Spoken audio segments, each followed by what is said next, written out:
The single most important thing we can do is to make sure we've got a world-class education system for everybody. That is a prerequisite for prosperity. It is an obligation that we have for the next generation. I looked at the current educational system. I said, what's wrong with it?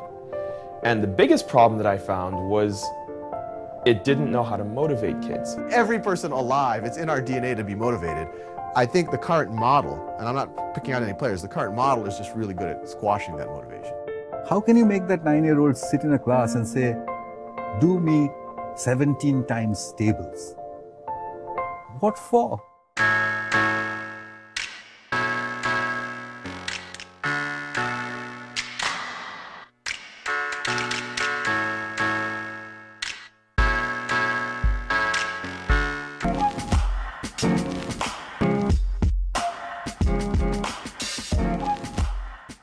Video games are actually among the most powerful learning tools that have ever been created. Because if you look at a child when they first pick up a video game, they'll start and they'll play for 5 minutes, and then they'll fail. Pick themselves up, start again, play for 10 minutes. They fail.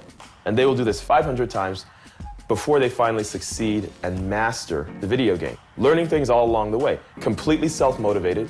And while I don't always endorse the notion of instant gratification, I certainly endorse the notion of relevance. In education, we provide problems separate from the relevance or the context in which they need to be used. That's one of the reasons why students are so disengaged. In the video game world, it's all about exploration. You solve a problem when you bump into it, and in fact, that provides the relevance for solving the problem. In order for educational technology to be successful in the classroom, we're going to have to marry the ecosystem of the way technology works with the ecosystem of the classroom itself. The goal of this is to get teachers doing higher order things and let the computers do the more basic things of is 2 + 2 = 4 and all of the practice that is necessary.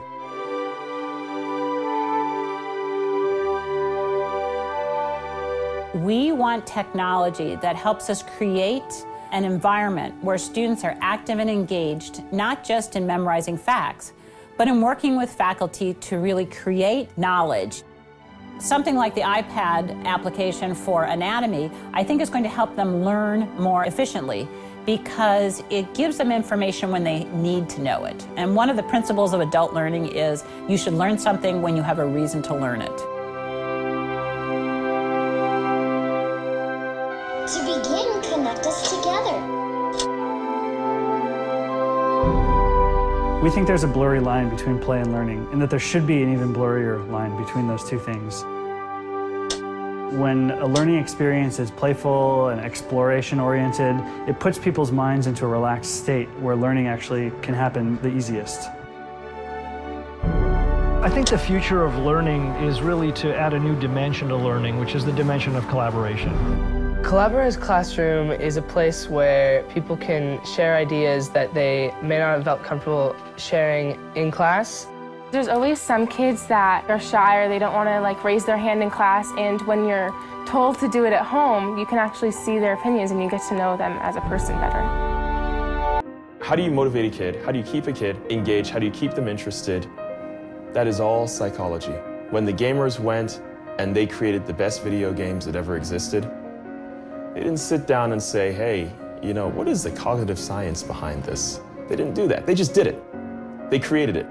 And now all of the cognitive scientists are coming back and saying, what did you do? Because that's actually one of the most motivating, engaging media we've ever seen. And the video game programmers all said, I just created something that I would want to play. A sober prediction might be that nothing will take place in the next 40 years, despite the fact that we now have gone from a PC to an iPad. We, the education innovators in the education industry, need a win. And once there's one win that everyone can point to, then it's going to help all of us. A 5-year-old today, by the time he's 25, it's going to be 2031. Can any teacher say that they're preparing that child for 2031, for an unknown world? But I believe that I can make a curriculum for that teacher. And that curriculum needs to have only 3 things in it. Reading comprehension is the most critical skill at this point in time for a generation that's going to read off screens for the rest of their lives. Information search and retrieval skills. If people know what are keywords, follow a link or not, it's a key skill. If arithmetic is an outdated skill, this is the skill that will replace it.